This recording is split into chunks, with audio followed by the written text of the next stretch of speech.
Good evening. It is Thursday, June 23rd, 2026, and I'm calling this session of the Ridgefield City Council to order. Would you please rise and join me for the Pledge of Allegiance led by Councilor Clyde Burkle? I pledge allegiance to the flag of the United States of America and to the republic for which it stands, one nation, under God, indivisible, with liberty and justice for all. Thank you very much. All right, Miss Julie, would you please call the roll? Councilmember Davis. Present. Councilmember Favela. Here. Councilmember Wells. Here. Councilmember Burkle. Here. Councilmember Hamilton. Here. Mayor Pro Tem Shipman. Here. Mayor Cole. Present. Thank you very much. Mr. Stewart, are there any late changes to the agenda tonight? No late changes, Mayor. All right, we're going to move on. We have a couple of appointments tonight. We're one for Planning Commission and several for our Budget Advisory Committee as we launch into budget season. For Planning Commission, we had applications we solicited over the past several weeks and had a lot of good applicants. So tonight it is my pleasure to nominate Michael Hornbeck. Michael Hornbeck is a five-year veteran, a five-year Ridgefield resident and captain at Horizon Airlines, where he is entrusted with the safety and coordination of flight operations under exacting regulatory standards.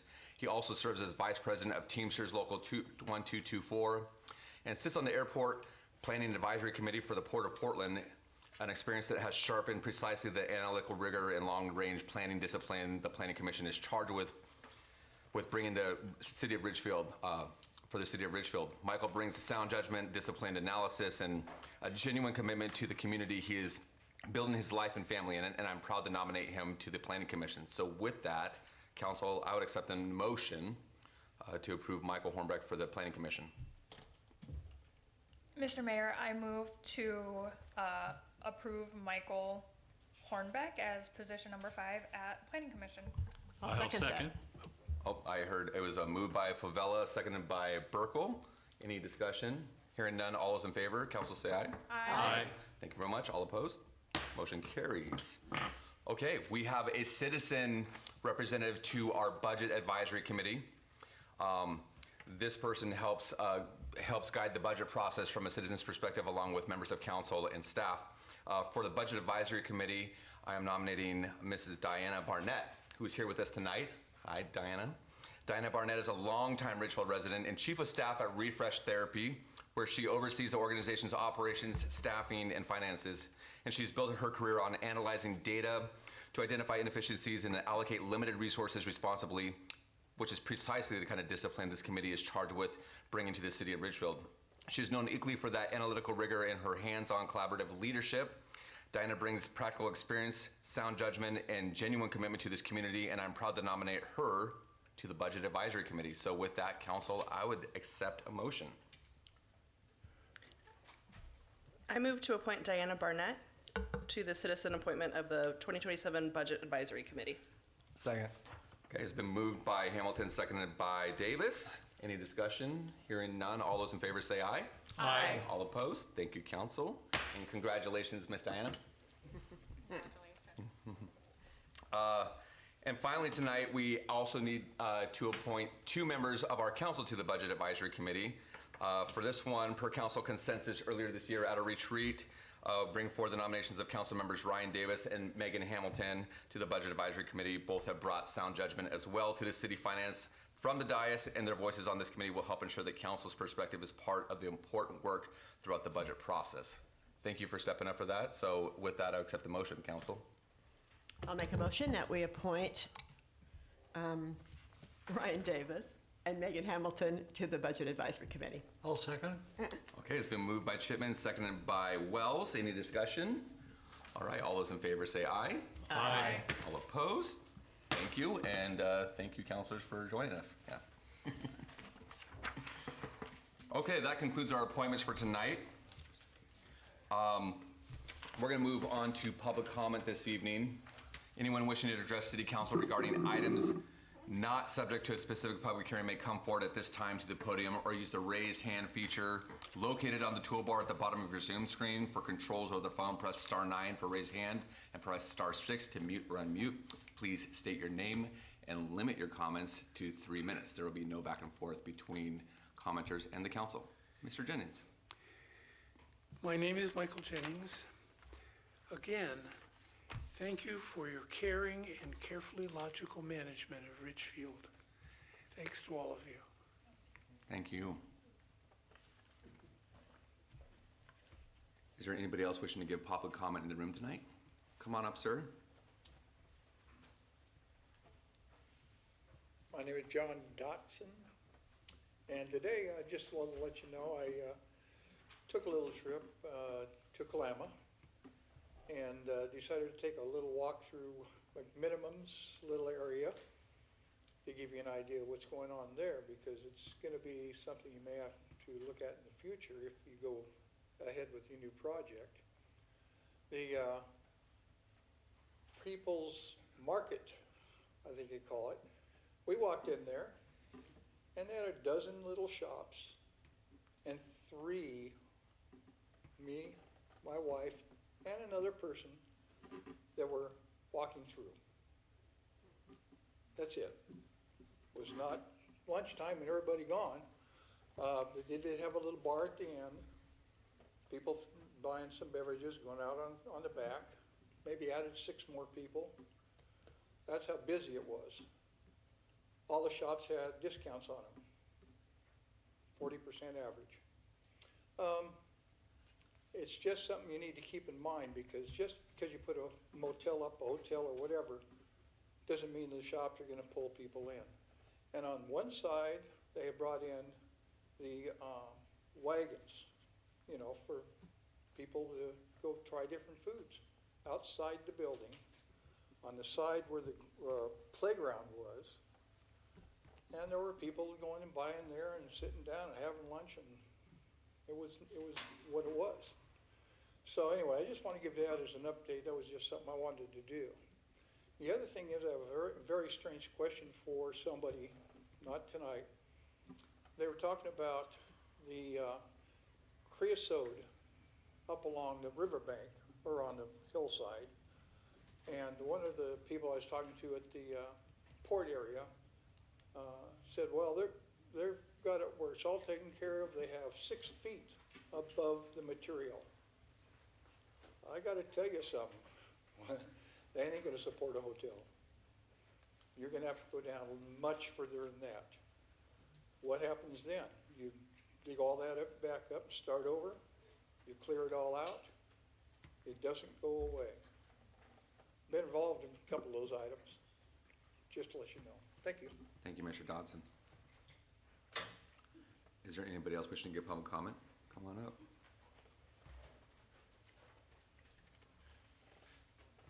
Good evening. I'm here to talk about the same thing. And I do want to appreciate. Can you start with your name, Oh, please? I'm sorry. First, Dion Hess, 1280 North First Avenue here in Ridgefield. I do want to appreciate the council. I've actually engaged you with the chats and one-on-one and in meetings in the last few months to discuss that. Ms. Chipman, I think you're the only one I haven't talked to. I'm looking for you, but thank you very much. It's very much appreciated, and I think with what's going on in our city right now, communication is vital. I just want to discuss one quick issue, and hopefully I can give examples later, about the parking issue that's going to happen with the boat trailers and parking down at the waterfront with the proposed development. The other day, some of the folks were out canvassing, and they knocked on the door, some of the people that are opposed to it, and Commissioner Melroy answered the door. Surprise to everybody. Anyway, one of the comments, he said, well, Dion's not going to get his parking. And I want to explain this. It's not about me. And I live 3 minutes from the boat ramp. I can launch my boat, drive home, get my truck, and go back, and I can be on the river in 10 minutes. So it's not about me. The current plan is going to take an infinite supply of parking, which I'm not saying we need to have that, and it's going to create a finite supply with the same, if not more, demand. And again, I could explain that more. When that happens, and it's happened at every port or place on the Columbia right now, 3 things happen: chaos, situations that involve law enforcement, and compromising the public safety. It will happen. I could give you examples. And I think it would really do the community, really a responsibility to the community, if we're going to head that direction and this is going to happen, that we have discussions between yourselves, the Port Commission, law enforcement, because it has happened at every port. And hopefully if I can, on the backside of the meeting, I could give you a very good example of what's going on now. I've had the opportunity with some elected officials that are concerned with, in the region, come to Ridgefield. We're showing off what we have downtown. And we're also explaining some reasons why we're opposed to this. And the one thing I was talking yesterday to Senator Braun is, if this goes through, what's probably going to happen down the road is we don't have any other options. I fish a lot, I'm retired, and 95% of the time I launch my boat at Ridgefield. If that's taken away from me, and I know you're going to tell me it will never happen, but I'm going to give you a good example on the next one. We don't have nothing to lose. That's why we're so committed to opposing this, or at least coming up with a plan that works for everyone.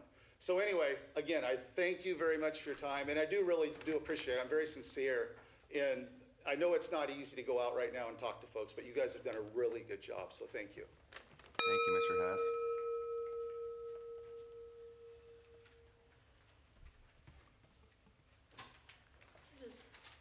All right. Hello. You guys know my name, but I'm going to say it anyway because I know you're supposed to. And I like to follow the rules, right? So, Shauna Fisher. So I just wanted to share like some perspective, right? Because sometimes when we talk about something, we're like, oh, the port's talking about putting 150 residential units on there. Sometimes when we hear that, we don't have like the perspective of what gauge is that and what does that look like, right? So just an example, I'm sure you guys are familiar with Legacy Trails here in Ridgefield, right? That is 195 units at Legacy Trails, right? There are 9 buildings in the 195 units. There are 341 uncovered parking stalls, 72 covered parking stalls, 9 garage spaces. So that's a total of 422 parking spaces. So my question to you is, it just doesn't seem, sorry, I just want to exit out of here. Doesn't seem feasible. That's like, how is that going to fit down there, right? It just doesn't, it doesn't make plausible sense, not only for where will it fit, but how will that work for traffic as well, right? You know, what are you going to do, just like cut off and have no sidewalks on Pioneer down there, right? That doesn't make sense to me. And so, and I did go to the ports, and I appreciate you guys listening to, I did go to the ports thing at Farmers Market this weekend, right? It was helpful. They have the table out there, but it gave a different perspective. So what they have out for phase 1 is they have that event space where they have some seating and all that, and there's just a little square, little nature park area.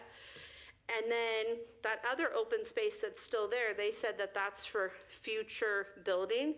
So basically it's going to take away all that precious, valuable open space down there, right? So it's just going to be just along the shoreline more of what it looks like. And that's not going to be what people are going to be able to use as much, right? Because people use that to play with their kids, play with their dogs. And just, I feel like there's so much more valuable opportunity down there. Other than that, I understand the port is for economic growth, but I would love for you guys to work with them and say, hey, you know, what fits better? And then you look at Kalama too. So the McMinimans has 40 rooms, and they want to put a 58-room hotel down there on the waterfront. So how does that work for parking and all of that too? It just doesn't seem like it's very feasible and viable, especially when there's a lot of Airbnbs in Ridgefield people can stay at, and I heard there's a hotel that's being built across the freeway. So I feel like there's just other options that are more suited for Ridgefield's character. It'd be nice to keep the downtown character in Ridgefield. You know, I think that would be nice to preserve that. So thank you. Thank you, Ms. Fisher.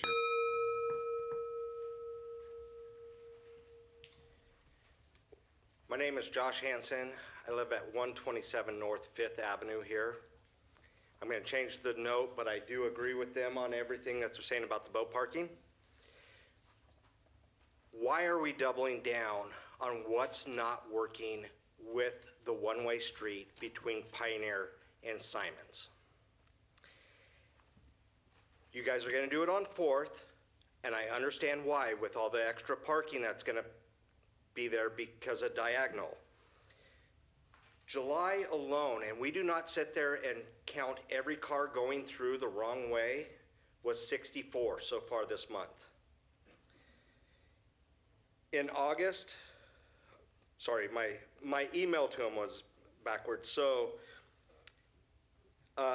in May, it was 50. In March, 35, but we were gone for 2 weeks. February, 15, not bad. December was 82.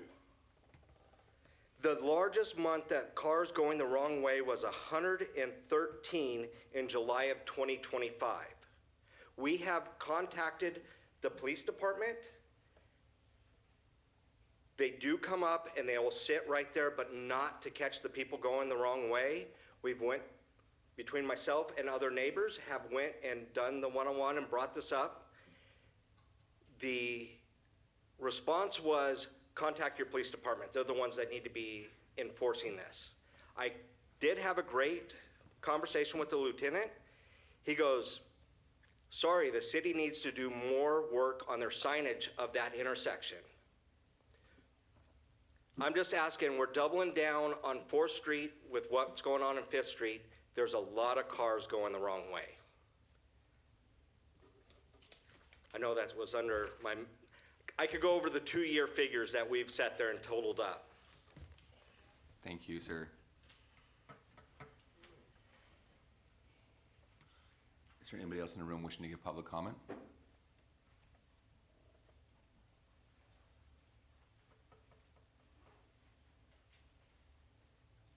Good evening, council members. My name is Wendy McIntyre. Over the past several months, you guys have heard from me and many others with our concerns with the waterfront proposal.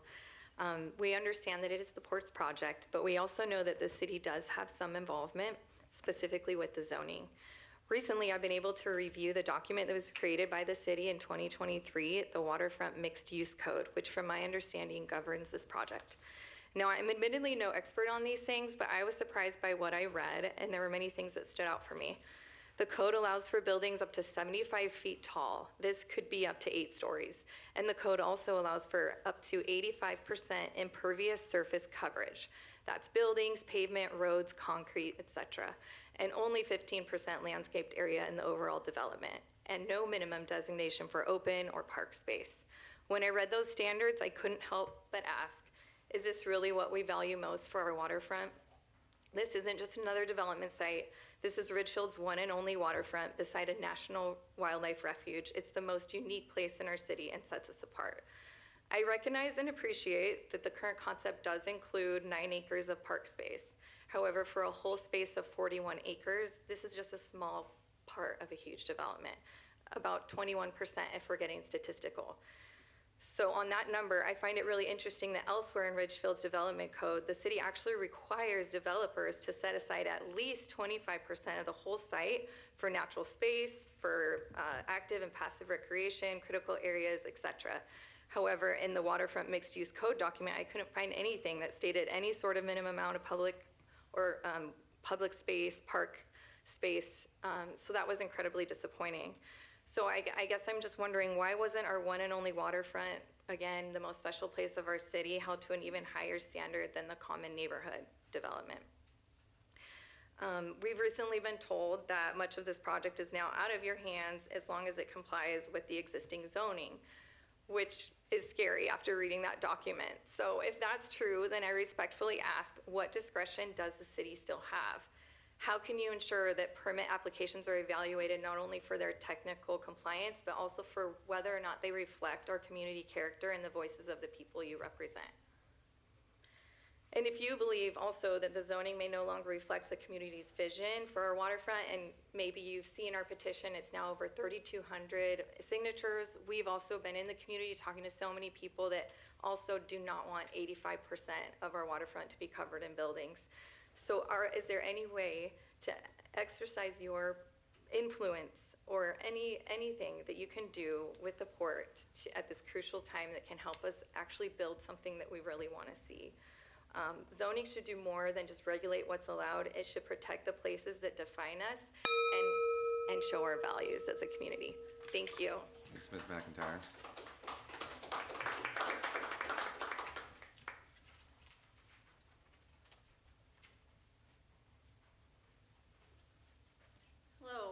Jan Haig, and I'm here to help preserve the Ridgefield waterfront. We've been following the port around in all of their little places that they've been talking, and they've been telling the community has been telling them what they want, and they do not want residential. And they told us that the public has not had access to this waterfront for over 120 years. But things are different now. Communities want waterfront. They don't want it just filled with jobs. They want the public to have access to this. In the 60s, the refuge took up a lot of the waterfront. So we only have about a half a mile of waterfront down there now. There is also absolutely no plan for a marina down there. They told me that it was totally cost prohibitive.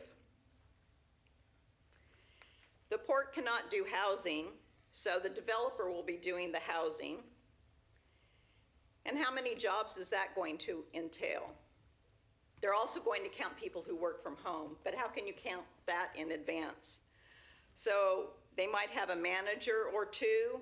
They might have a maintenance person or two. We'll give them 10 whole employees for all of that residential. One of the commissioners told me that they don't want residential down there. And when I ask about how much parking they have for the hotel, they have 35 spaces for a 50-room hotel. And that also is for their office building, 20,000 square feet office building. But there is overflow across the street where the boat parking, extra boat parking can be at. And so you can also go down to the other end and park down there. So I'm sure people with their little suitcases are really gonna like walking across that whole thing to get to the hotel. So 35 spaces out of a 50-room hotel, I guess they're never expecting it to be full. I guess there won't ever be a restaurant there. And hopefully there's only 5 people working in the office building. So I'm hoping what the city can possibly do for us one of these days is make a larger marina. I know I'm gonna see several of you at a ball game maybe later on tonight. The city invested in that. The marina is so special. A hotel can go elsewhere, apartment buildings can go elsewhere. The marina and refuge cannot. Thank you for your time.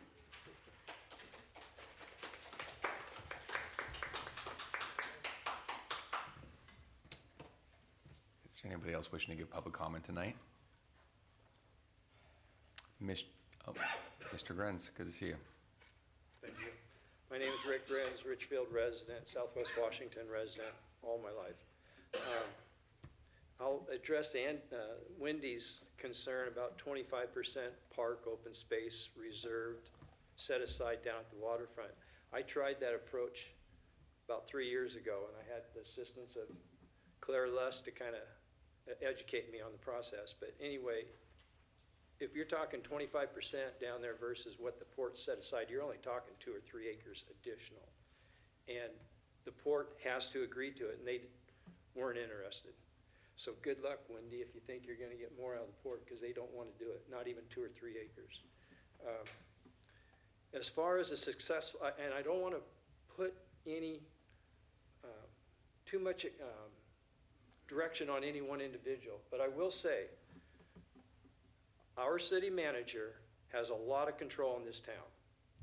And a successful city manager has 3 elements that he's responsible for, and that is economic development, public safety, and adequate infrastructure to handle the development that's coming in. I think we're failing at that. We do not have the infrastructure, and we never will with that 2-lane overpass to serve the waterfront development that everybody wants to not have. So the sooner you realize that and work with the community that is so upset and concerned about this waterfront development getting done inappropriately, not the way they want, why don't you listen to the community and put the port in their place, because what they are is a development company, a taxpayer-supported development company. We don't want it. The community doesn't want it. So why not work with the community who put you folks in office? You guys hired the city manager, and we know what our options are. And I tell you, in all the years that I've been involved with Ridgefield, since 1966 as a kid, coming here to fish, hunt, recreate on the river, I have never become aware of anything as divisive and upsetting to the community as what we're looking at right now with the development of that waterfront. And I guarantee you, if it's not handled properly, with that 3,200 plus petition signers alone, plus those folks that haven't even come forward to sign it, you will have a lot of people to have to calm down and address properly with how that waterfront's going to develop. And I hope it gets done in a successful way that the community is not torn apart on it, because right now it's a real concern for the folks here in this town. But anyway, I'm not one to make threats, but I do say that there will be changes. I anticipate there'll be some big changes in this town if that waterfront development goes through as it's being conceptually Thank you, proposed. Mr. Grins. You're welcome. Is there anybody else wishing to give public comment in the room? Seeing none, Ms. Julie, is there anybody online? No one online, Mayor. Okay, we're going to close public comment for the evening. Thank you all for speaking tonight. We're going to go on to our consent agenda. Council, I'd accept a motion to approve consent. I move to approve the consent agenda as presented. Second. It's been moved by Burkle, seconded by Favela. Any discussion? Hearing none. All in favor say aye. Aye. All opposed? Thank you, Council. All right, we have one item of business tonight. This is Paradise Point Phase 11 final plat. We're going to go to Ms. Lust in Community Development.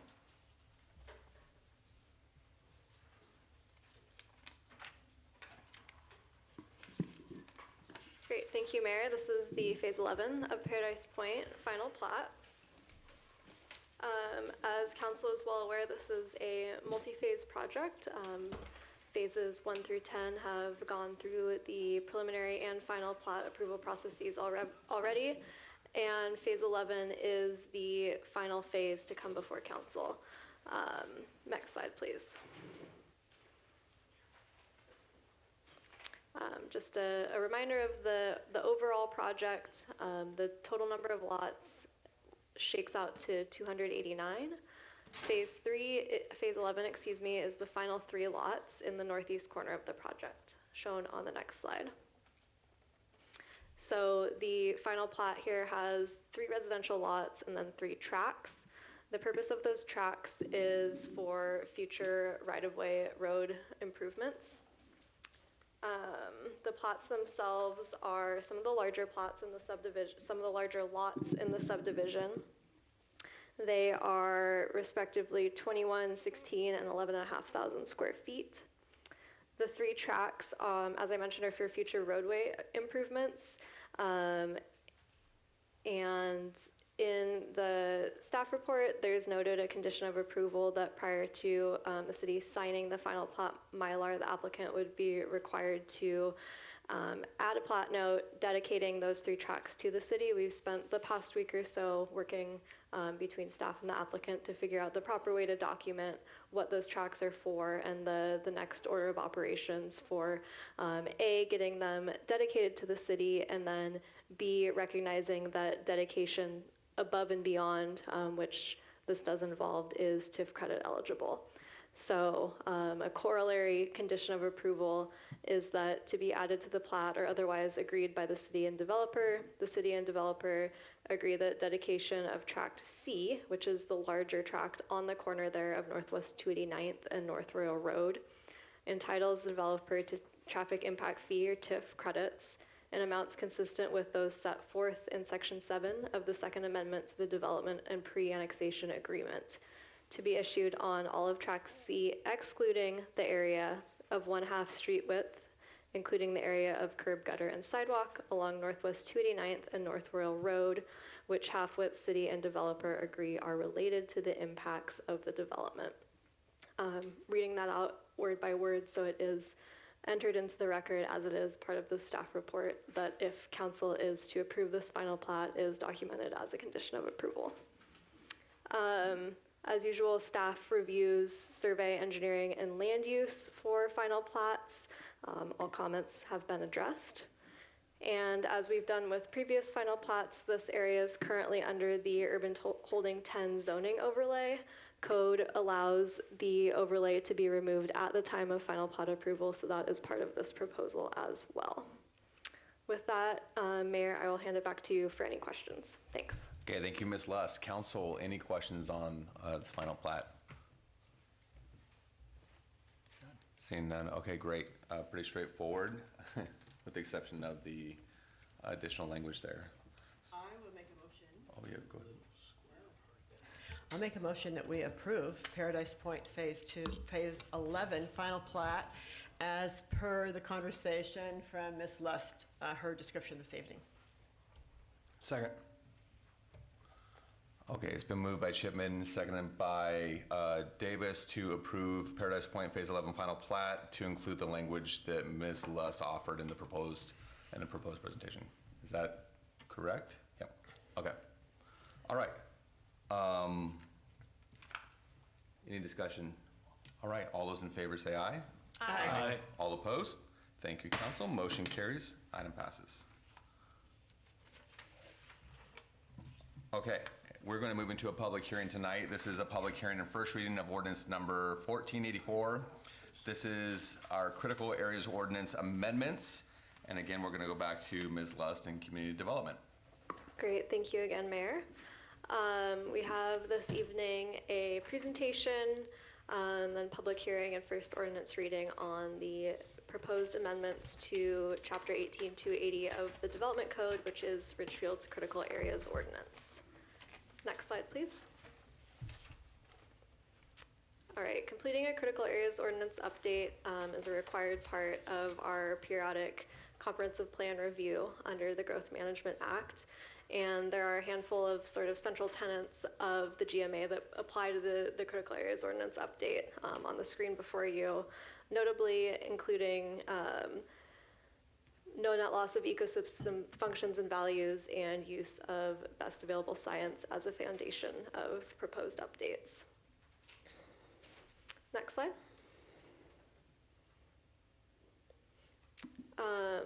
These first few slides are information council has seen before at the work session we did on these proposed updates, but just for a refresher and for the benefit of our audience, we have based the proposed amendments on a pretty large body of work, including going through a critical areas update checklist that the Department of Commerce helpfully provides to jurisdictions doing this work, viewing best available science, conducting extensive stakeholder interviews and follow-up back and forth with partner agencies as well as a few members of the development community, reviewing existing planning documents, and of course working through work sessions and hearing with the Planning Commission. All right, just another reminder of some of the record we've established to date, including literature reviews, work sessions with Planning Commission and Council, checklists for Department of Commerce, formal comment periods through Department of Commerce, and SEPA, or State Environmental Policy Act. Next slide.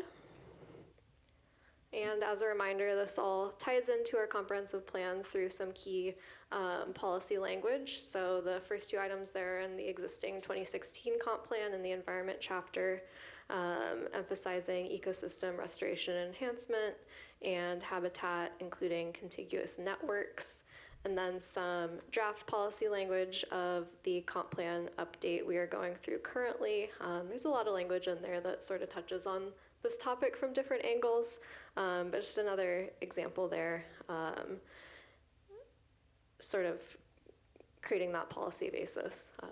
This is a interesting process where we're doing our policy document update and our code update kind of simultaneously. It can be a bit of a chicken and egg situation, but I believe they're working together well. Next slide. Okay, just to give some color here to the work that the city has done in critical areas protection over the years. The city's first critical areas ordinance was adopted in 1994, and that is when this aerial image was taken. You can see the sort of networks of dark green are those kind of key critical area corridors throughout the city. And then jumping to the next slide, slightly different zoom, but 2024. Of course, a lot more development, and you still see those critical area corridors. I think the point of showing this is that the critical areas protection chapter 18280 is meant to work as the city develops, and the work it has done since 94 has really proven out its success in protecting some of those corridors. Next slide, please. Just quickly touching on actual sections of 18280. Some areas have fewer or more changes proposed to them. We'll focus mostly on those substantive changes to fish and wildlife areas, critical aquifer recharge areas, and wetland sections of the chapter. Next slide. Some major themes that we've gone through previously but are kind of boiled down here to this round of updates are avoidance, buffers, mitigation, third-party review, and critical aquifer recharge areas.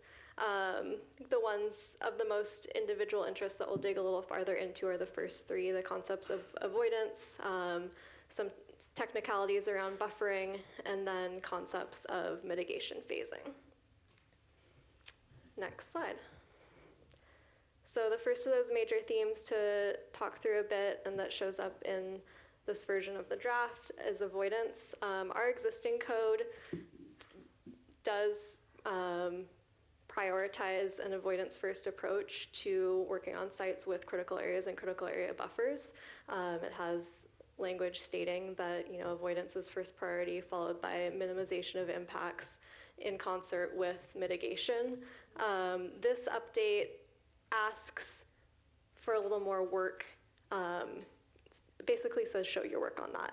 So when we receive a development application under this code, we would be requiring a little more elbow grease showing how are you first avoiding impacts to critical areas with some more evidence-based language in the narrative and on the plans proving that up. So it's not changing the policy, but it is hopefully strengthening the implementation. Okay, Mayor, I don't know if you want me to pause for questions on any of these themes, or if we should just go through and then. Look around. Is there any questions at this point? No, I think we can move on. Okay, Yeah, let's move do forward that. then. Yeah. All right, next major theme I want to touch on the next slide, please, is buffers. This is definitely one of the more hot button topics, as many jurisdictions in Washington are going through critical areas updates in concert with their comp plan updates, is changes to best available science around buffer widths, both for wetlands and for habitat areas. So if I may, I'll just jump ahead to the next slide. Key points for habitat buffer widths. We've talked a bit about site potential tree height, and I'm not gonna go into the details of that again with the falling over tree diagram and stuff, but the point here being best available science for habitat buffer widths has been updated such that buffer widths range from 100 to 235 feet. In our existing code, they range from 100 to 150 feet. We've talked extensively with our partner staff at Department of Fish and Wildlife, and are proposing a bit of a middle ground here where that site potential tree height is codified as a buffer measure. However, if buffer enhancement is proposed to equal the function and value of a larger buffer width, a project can elect to use the equivalent existing buffer width, which would be lower with more enhancement. Just real quick on that, is that did that change after Fish and Wildlife's comment on it, or is that just kind of confirming what they were asking a question and they confirmed it? So Fish and Wildlife, we reached out to them as a key stakeholder before drafting any new code and sort of talked through this concept of potentially finding a middle ground with them initially, and then drafted that in the code, and they're supportive of it. Okay, thank you. Any other questions on that topic? No. Okay, we'll move along. Wetland buffer widths, so habitat areas and wetlands are two of the more common and impactful critical areas in Ridgefield. So wetland buffers, if you want to know the dirty details, it's in the table. If not, the key point is wetlands are rated category 1 to category 4. Category 1 is the highest function, category 4 is the lowest. The vast majority of wetlands mapped in Ridgefield are category 3 and 4. Based on best available science, there are proposed buffer increases to category 2 and 3 wetlands, none in category 1 or 4. And those are shown on this slide and the next one. So unlike the habitat buffers, where we kind of figured out a compromise for reduced buffers in exchange for increased enhancement, for wetland buffers, we actually have existing tools in our code, which are wetland buffer averaging and wetland buffer reduction. So the next slide kind of describes those tools as they exist on our code, requirements that would be based on best available science, and then the proposed code, which is another one where with Department of Ecology, one of our key stakeholders in this process, we've met with them and figured out a path forward. So buffer averaging in the current code, the standard is to reduce width by no more than 50%. Best available science, no more than 25%, and that's what's currently proposed in the draft. Buffer reduction in the current code is allowed with approval criteria, but no basement, basically, for how much it can be reduced. Best available science currently states that buffer reduction is not favored. Proposed buffer reduction allowed, but limited to no more than a 25% reduction. And then our current code allows combined strategies, basically, of buffer averaging and buffer reduction on the same wetland resource, but not the same segment of a buffer. So you can't reduce a chunk of buffer and then average more of it out. But you can do like left side of something, right side of something, use your tools accordingly. Again, that combined averaging and reduction, which is allowed in our current code, disfavored per best available science, but in the proposed code, we're proposing to maintain the ability to use both tools on the same resource, just not in the same segment, with some beefed up approval criteria. Okay? That's Councilor a lot Davis in a has little, so real yeah. quick, Councilor Davis has Yeah. questions. We'll pause real quick.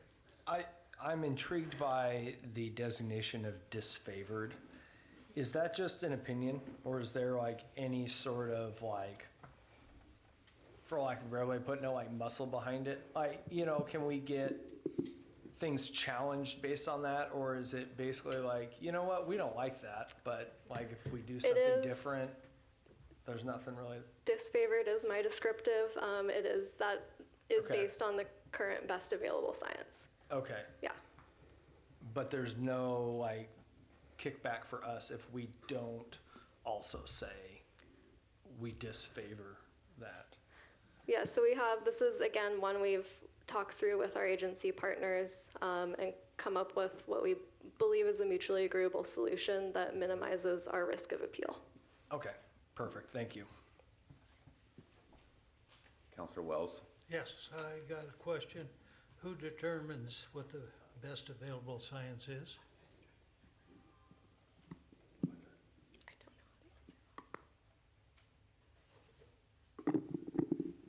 Councilor Wells, I can speak briefly to that, and it's a little bit of a black box solution.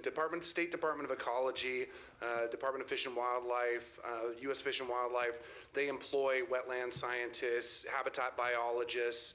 They have extensive scientists internally and then externally. They do a review process on a periodic basis that is a public process that looks at the science of wetlands, habitat, and otherwise. They get input from a variety of sources, whether it be industry interests and environmental interests and everywhere in between. And then from that, they draft up what they determine to be best available science. So best available science is a term of art adopted by the state, and primarily from the state, to identify the requirements associated with updates to their statewide ordinances. So I don't know the scientists personally, so I couldn't give you a name. It is not any one person. It's a whole bunch of people. No problem.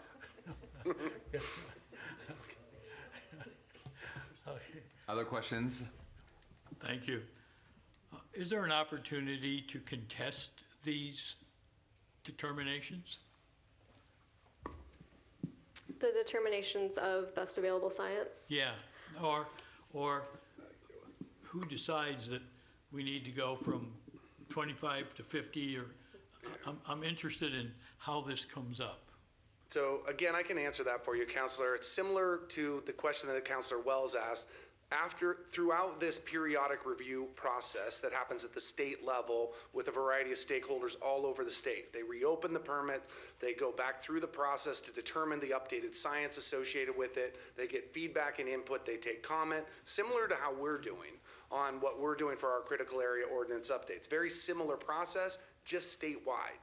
And then once they've done that, they adopt that, and there have been appeals that have been generated on these updated, on the updated guidance that we get from the state. There have been appeals to that. I'm not sure when the last set of appeals occurred, but it happens about, I forget how many. Janine, do you remember how many years in between periodic updates? I do not, and I was just trying to look it up We quickly, can and I get can't that find it. information, but yeah, the periodic updates as they occur and as they're finalized, there is an appeal process, an appeal period for that does occur. Thank you. Other questions at this point, Council? And sorry, Mayor, and just to put the finishing touch on that, that appeal period is run. The best available science that we are working with and implementing has already been adopted and run through an appeal process and timeline. So that time is done. It is now to us to implement what they have adopted, with the caveat that the flexibilities that our staff has been working to build into it to promote community values is still something they work directly with the agencies on. Oh, Councilor Davis.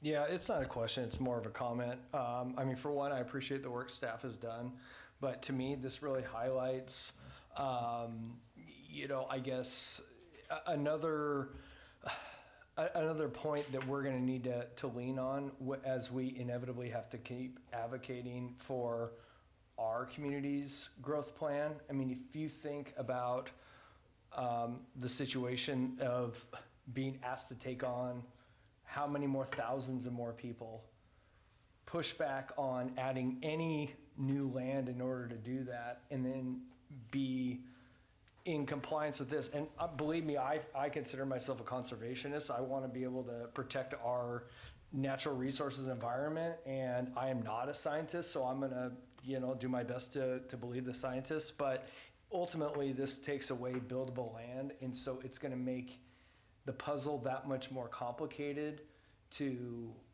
develop and build our community how we want to. And so to me, this is another area where we should be using it to push back on being able to grow our community in the way we want to.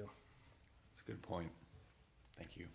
Anybody else? Councilor Wells. I'm just going to say I concur with you, Councilor Davis. It's something that we've worked on for years and years, and what has given Ridgefield the opportunity to turn around and put together its painting, if you want to call it, a matrix of the community. And now they're trying to change the palette for us. That's my concern also, because like you said, we have constraints, more constraints, and having to put more houses, more in it. I think we need to do some kind of a little bit of a, and I can't say staff hasn't, a little more of a pushback on the agencies. I appreciate being able to move the lines a little bit, but the buffer areas just keep getting bigger, and the bigger buffer area doesn't change. You can't push the line back into the buffer, what I just read or what I heard this evening. So they're kind of getting their way to make it bigger one way or another. That's all I've got. Thank you. Thank you. Any other comments before we move on? Okay, thank you. Ms. Les, back to you. Sure, we'll move on to the next slide. Next topic is the last one I'm really going to dig into before we just kind of flip through some slides and get to next steps. But it is an important one because it's one where we received a lot of comments and feedback, and that is mitigation, particularly mitigation sequencing. So as I touched on earlier, the first step is always avoidance and proving up that can or cannot the project reasonably avoid impacts to critical areas and buffers. If avoidance is not feasible, then it's about minimization and mitigation. Most projects, particularly for impacts to wetlands and wetland buffers, what we see for mitigation is purchasing of wetland mitigation credits from the East Fork Lewis River Mitigation Bank. And this is typically a process that is favored by our partner agencies as well as the development community. So consensus amongst a lot of our stakeholders that that is good practice. As we work through this process internally, we did kind of put forward in one of our earlier drafts the question, what if we prioritize mitigation on site or within the city? And what has shaken out in this proposal is to encourage that. Again, prove it up. Tell us if you're not going to do the mitigation on site, tell us why not, but take a look at it and see if it's possible first. And then if not, yes, mitigation banks are a tool, especially in cases where it's going to produce a higher quality mitigation off-site. So just as a quick example on the next couple slides, Option A, mitigation bank credits. This is like Critical Areas Review version 1.0 for the Community and Rec Center, but it's a great example of what we see when projects come in of, okay, here's a measurement of direct and indirect impacts to wetlands and wetland buffers. It's this amount of acreage. Our code says that amount of acreage translates to X amount of mitigation credits that are required. And in cases like this, you look on site, and because of the conditions and space or lack thereof, say, okay, on site there isn't enough there to make on-site mitigation worthwhile in terms of quality. So then next step, and what was proposed in this particular case, is purchasing mitigation bank credits. And again, that is what we most often see. Looking at the next slide, just shows you the little red dots, us, and the little black outline by Fargo Lake is where the location of that wetland mitigation bank credit is. So definitely a regional solution. Moving on to the next slide, example of kind of option B, which is that on-site mitigation. This is one really big example here in Ridgefield of a site where that was going to work great, so it's what got proposed, and it has worked great. This is over by Tractor Supply and the Crossing. Huge wetland complex that in 2007 enhancement began as part of a requirement for mitigation through a land use process, and that right aerial is 2023, showing how that natural area has really filled in over almost 20 years. So again, the conclusion we came to there and what's in the current proposal is to encourage on-site mitigation, show us that you looked at it and figured out could it or could it not work. If it doesn't work, then great. Use that tool that exists and has also worked very well, which is the wetland banking strategy. Okay. Now moving on. Oh, real quick before we move on, I think Councilor Wells has another question. I'd like to go back about 3 screens. Next one back, next one. New mitigation ratios. Do you have what those ratios are? What They are in the draft code, and I can provide them to you. okay. And then for each category? Correct. Okay. You can or can't, I didn't hear what you said. We can provide those to you. At a later date? They are in the draft code, but yes. Okay. Thank you.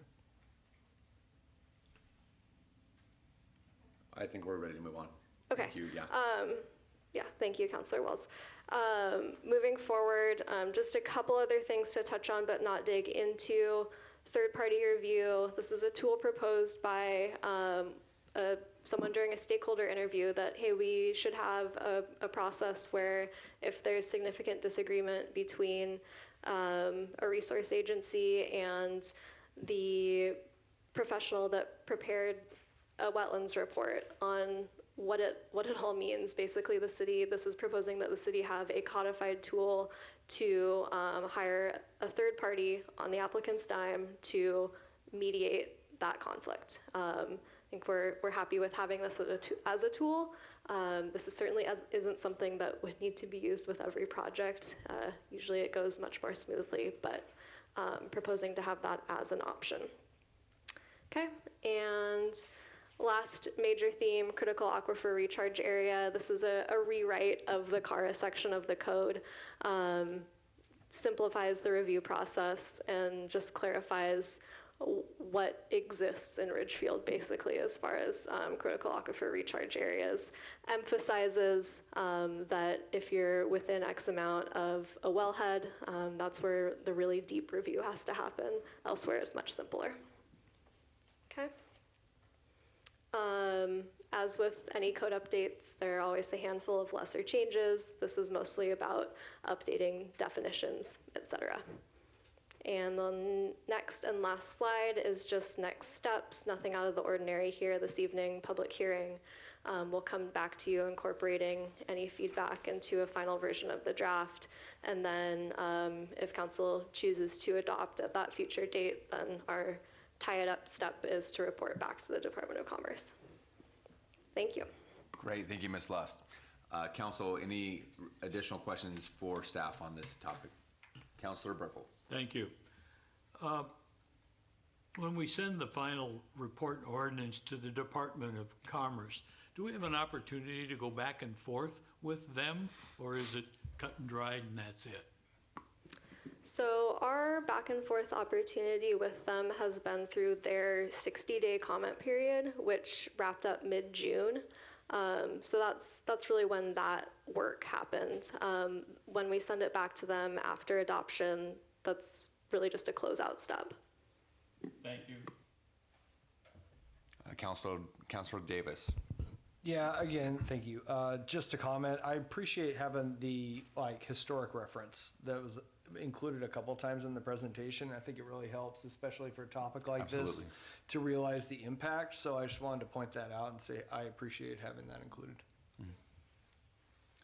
Remaining questions or comments, council? Okay. Hearing none, we do have a public hearing on this tonight. So I'm going to now open the public hearing. The public hearing is now open. If you sign up with the city clerk before the meeting, your name will be called and you will be receiving permission to unmute your microphone or step up to the podium. If you did not sign up in advance but would like to speak, please use the raise hand feature on your toolbar. If you're joining by phone, use *9 to raise your hand and press *6 to mute or unmute. The city clerk will grant you permission to speak.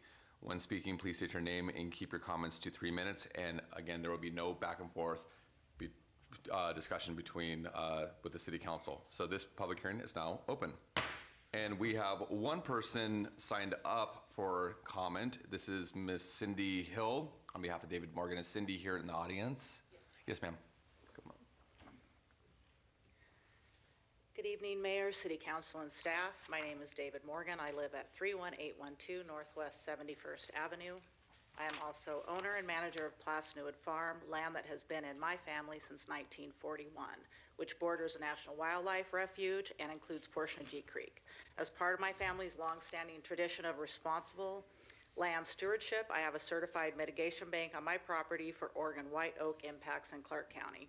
Also, Washington State Department of Ecology and U.S. Army Corps of Engineers have issued a notice of intent to certify my wetland and fish mitigation and habitat conservation bank, which will provide mitigation credits in the Lewis River and Columbia River watersheds. I would like to take this opportunity to support the revised critical area ordinance language in 18280 as included in the agenda materials for tonight's meeting. Collectively, these revisions adequately address the primary concerns I raised regarding the previously proposed text. Those concerns were also echoed by other developers and mitigation providers. These changes put the city permitting process in closer alignment to county, state, and federal guidance and regulations, allowing for a more consistent permitting pathway while also providing better spatial and temporal ecological gains and habitat functions provided by larger sites such as mitigation banks. These revisions also better adhere to best available science, showing the city's commitment to protection of critical areas in accordance with the goals of Washington State Growth Management Act. Lastly, the inclusion of ecological function evaluation criteria and compensation provisions will provide the best chance for Ridgefield to achieve its goal of no net loss of function or values by utilizing the best habitat option available. Mitigation banks provide crucial options for unavoidable development impacts. Mitigation banks have a higher likelihood of success, allowing for faster permitting and more efficient compliance monitoring, eliminate temporal losses, and have increased ecological benefits as compared to permittee responsible mitigation options. Several mitigation banks have service areas that cover Ridgefield to safeguard valuable and beneficial biological and physical functions provided by wetland, fish, and wildlife habitats. I appreciate the city's firm commitment to the protection of critical areas as shown through their willingness to evaluate and incorporate input received from commenters on critical area ordinance amendments during the critical area code update process. I encourage the council to adopt proposed amendments to critical area ordinance provisions 18280 as provided in tonight's agenda materials. I have submitted these comments for records. Thank you for your time and consideration. Thank you, Ms. Hill, and thank you, Mr. Morgan, for submitting testimony. Is there anybody else wishing to provide testimony during this hearing?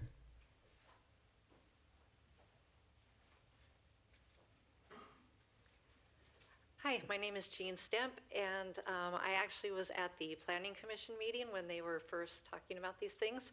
And as a board member for Friends of the Ridgefield National Wildlife Refuge, I am definitely in support of anything that will improve our wetlands and protect our wetlands. And so, yeah, I'm encouraged by some of the things I've seen here. I wouldn't want it to go any farther. So I'm happy that, you know, we're making some of the wetlands buffers a little bit bigger. And I certainly would never disagree with anything that David said, and so I'm very happy that it's that this is working out for them too. So thank you. Thank you, Ms. Stemp. Do I have anybody else who would like to speak during the public hearing?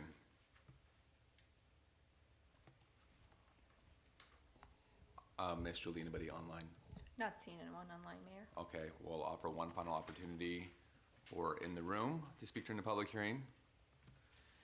Seeing none, this public hearing is now closed. Thank you. Okay, council, any remaining discussion on this? All right, hearing none, Ms. Julie, would you please read the ordinance into the record? Ordinance number 1484, ordinance of the City of Ridgefield, Washington, amending chapters 18.280 of the Richfield Municipal Code relating to the regulations of critical areas within the city. Great, thank you very much. This is first reading only, and it will be coming back to council for second reading at a later date. Okay, that concludes the public hearings for this evening. We are going to move back into our second public comment portion of the evening. Anybody wishing to address City Council regarding items not subject to a specific public hearing may come forward at this time to the podium or use the raise hand feature located at the toolbar at the bottom of your Zoom screen. For controls over the phone, press *9 for raise hand and press *6 to mute or unmute. Please state your name and limit your comments to 3 minutes. My name is Michael Jennings. The Port of Ridgefield sent everyone an advertisement. My best understanding of the port's plans to put a big tall building on the Ridgefield floodplain is that the building would eventually lean over a small amount. When that happened a second time, everyone would be required to leave. That's all I have to say about that. I'm really surprised that they continue to talk about that in the ad. Thank you, Mr. Jennings. Is there anybody else wishing to give comment this evening?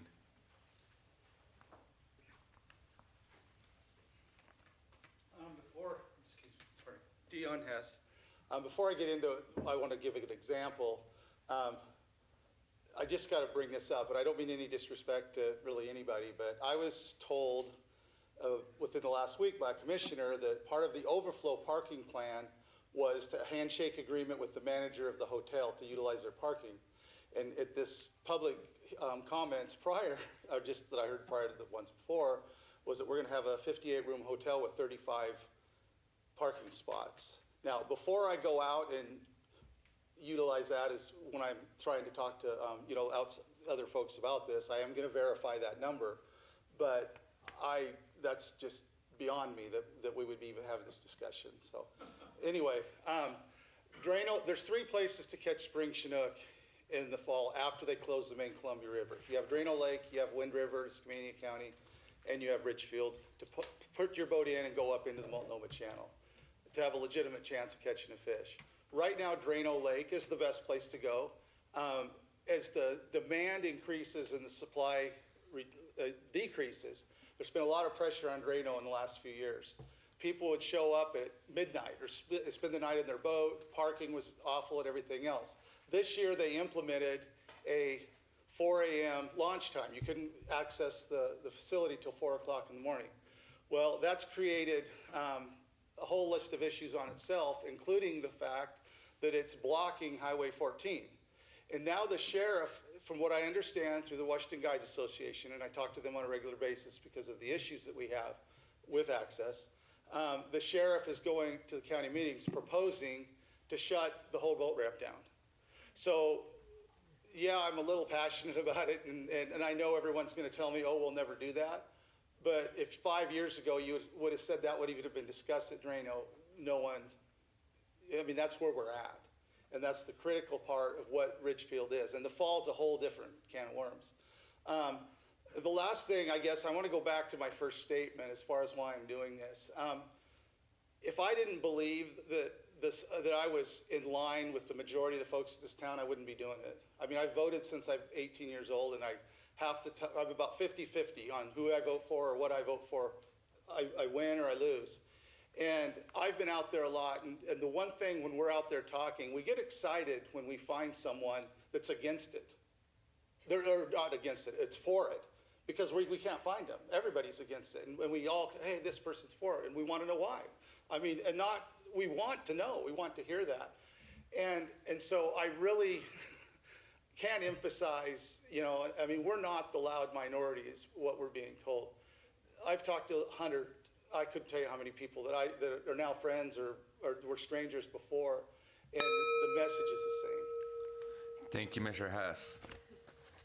Is there anybody else wishing to give comment this evening?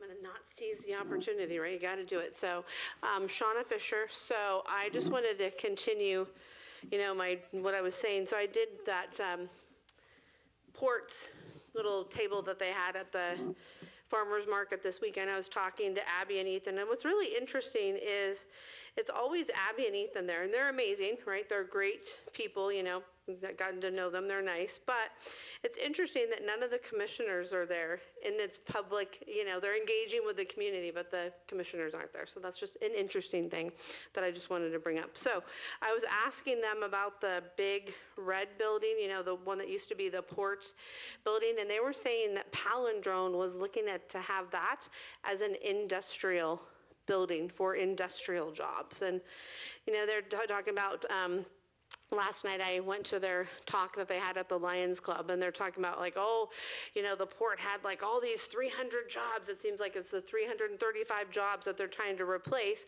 And that was back years and years ago, right? Times have changed and needs of community have changed as well, right? So it's like, do we really want that to be industrial when we can have industrial by the freeway? Does that really fit by the waterfront? So I think that's, you know, so I think, has the city studied long-term economic value of tourism and destination waterfront development compared to with industrial development? How will parking from 335 industrial jobs affect surrounding roads and neighborhoods? What protections are in place to ensure public access to the waterfront? Will residents have a meaningful opportunity to evaluate alternatives before decisions are made? How does this proposal align with Ridgefield's identity as a nature-focused community, right? How does it align with that? Just doesn't make sense. I understand Ridgefield is growing, but we have such a unique waterfront, and people, especially now with the way, you know, stresses of life, we have the ways to bring people for the ecotourism and for other activities, and maybe it might be different economic than maybe a hotel would be, but I think there's so much that we could create that's different than any other waterfront, and Ridgefield is, you know, truly unique. And I feel like there's so much more that I just want to make sure to miss so much more that, you know, that we could do, you know. And I think there's a lot, and I've been talking to a lot of people too, and I've only met a handful of people that are for it, and a lot of them, when you talk to them, they don't realize the grasp of the whole proposal, and a lot of them are boaters. And I feel like if we really highlight for the marina and the boaters and expand on that and expand in other areas, I feel like that would be really valuable, and it could bring a lot of people to Ridgefield, because boaters spend money. They go downtown after they fish and all that. So just something to think about. Thank you, Ms. Fisher. Anybody else wishing to give comment? Ms. Julie, anybody online? Not seeing anyone online. Okay, hearing none, we're going to close public comment for the evening. Thank you all again for speaking this evening. We're going to go on to council reports. Is there anybody on council who would like to go first? Mr. Wells? I'll be first. All right. And quick.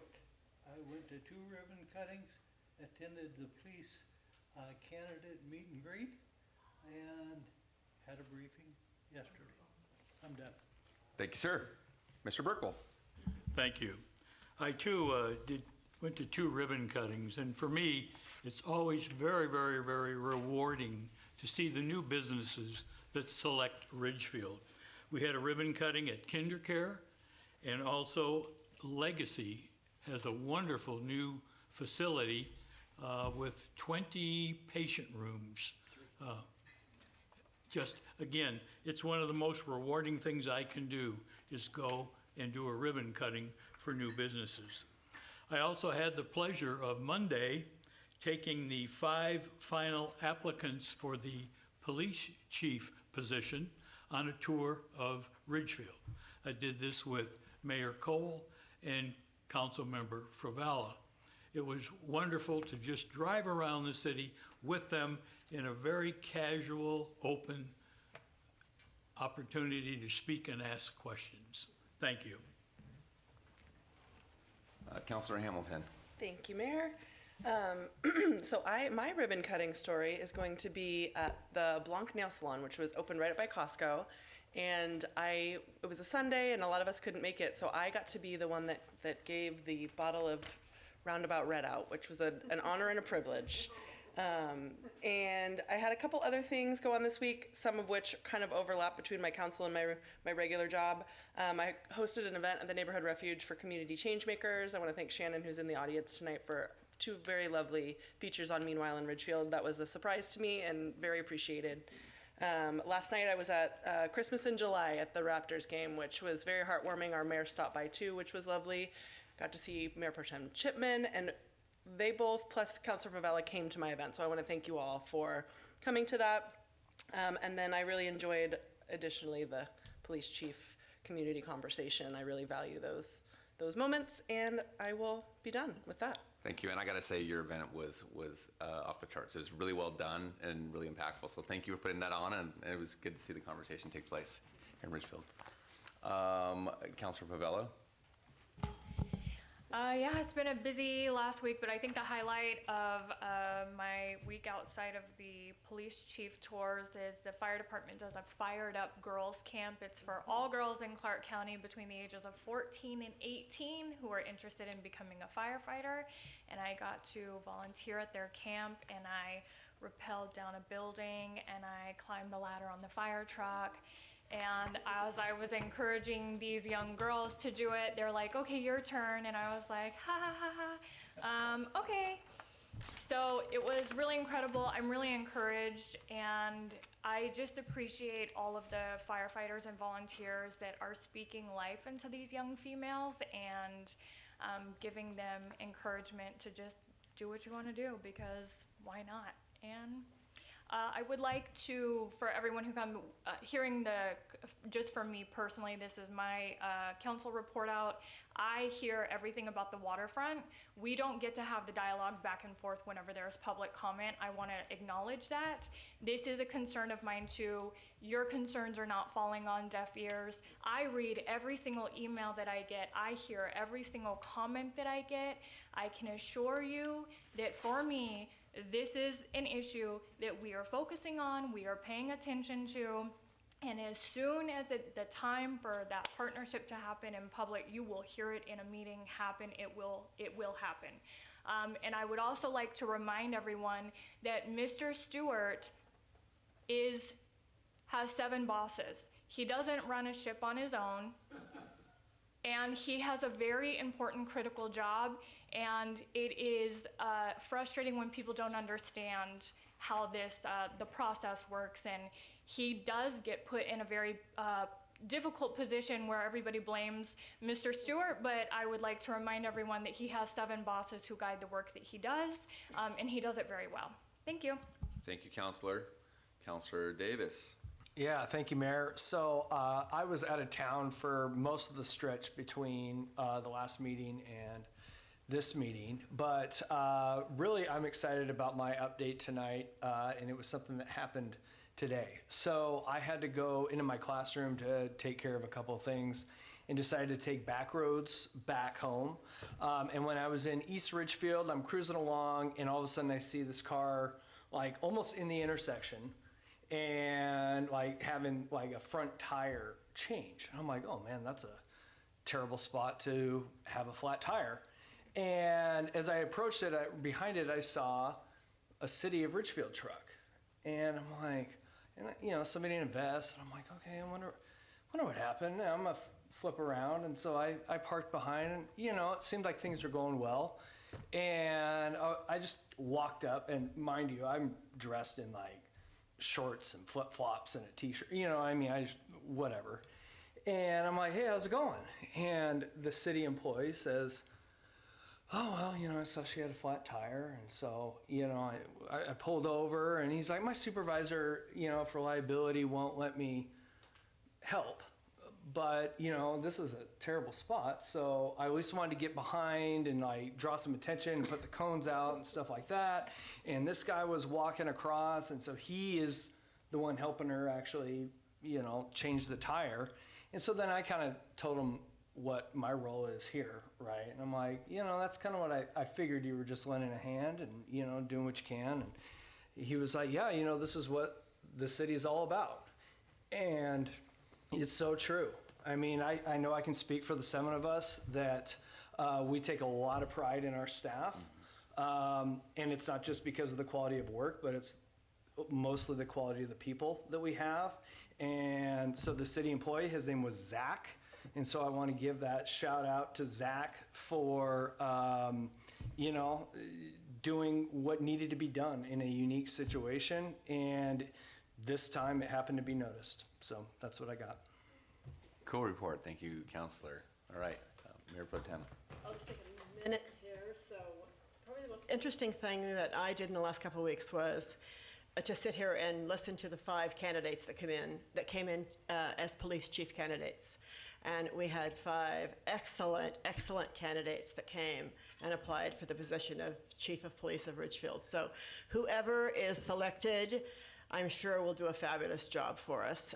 It's going to be really tough to lose Chief Doriot, and we're all going to head up to the ball fields to a deal for her at the 7th inning of the game tonight, so we're kind of in a hurry, but whoever follows her, I think is going to be a great candidate for us, so I'm really excited about how that's going to go. Thank you. Thank you, Mayor Pro Tem. Okay, really quick from me, a lot of the things have been mentioned that I was present at as well, so thank you, councilors, for touching on those things.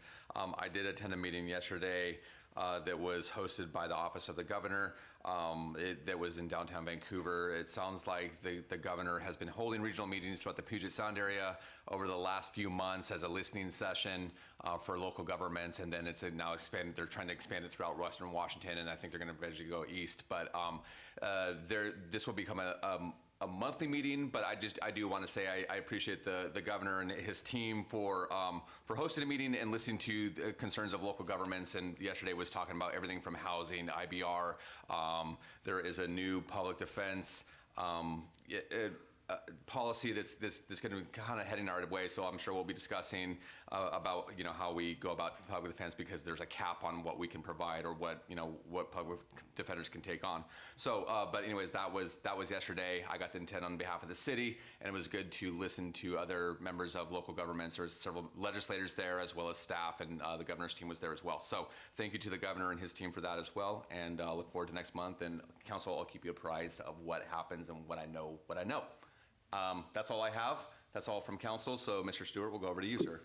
Thank you, Mayor, members of the council and the community. Just a couple of quick updates. First of all, and it's been mentioned several times, the process that we've been undergoing to find a police chief. And as has been said, it is impossible to replace Chief Doriot and all that she has meant to this community over a long number of years. But as she retires at the beginning of September, we are looking for someone great to come in and really shine as part of Ridgefield, for Ridgefield, with Ridgefield. And the good news for us is that because of all of the work that has been done by a ton of community over a long period of time, and all of the community assets that we have, the people, the place, we had some great applicants. We had 15 applicants for the position. We had 5 great applicants as semifinalists that we put through a long day of interview processes, including a community meet and greet in this room at the end of Monday evening with about 30 members of our community, a good cross-section across a variety of interests and stakeholders and partner groups and just citizens who had an interest in it. So we appreciate everybody coming out, appreciate council participating in that. I had the opportunity then to interview 3 finalists on Tuesday, and we're moving forward with the next steps of the process that we will be able to announce relatively soon here.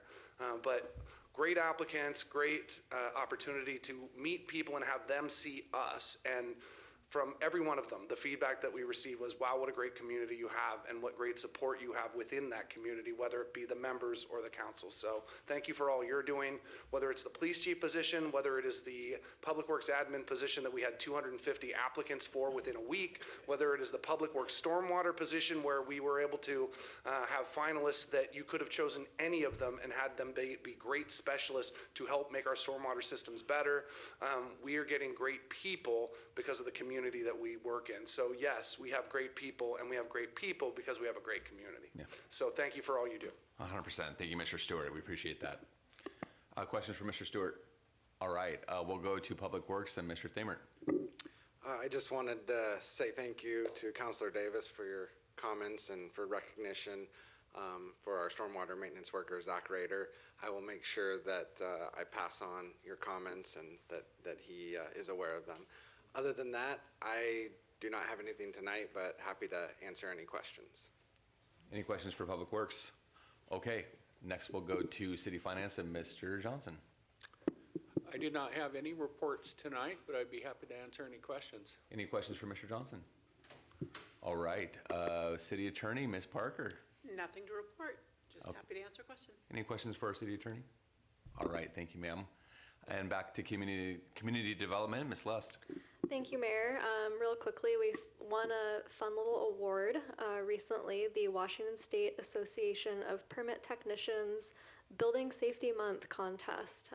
So our building official, one of our permit techs, worked with our communications staff during Building Safety Month to do a little social media campaign, highlighting tips for homeowners as well as highlighting the work our staff do. And the state association loved it.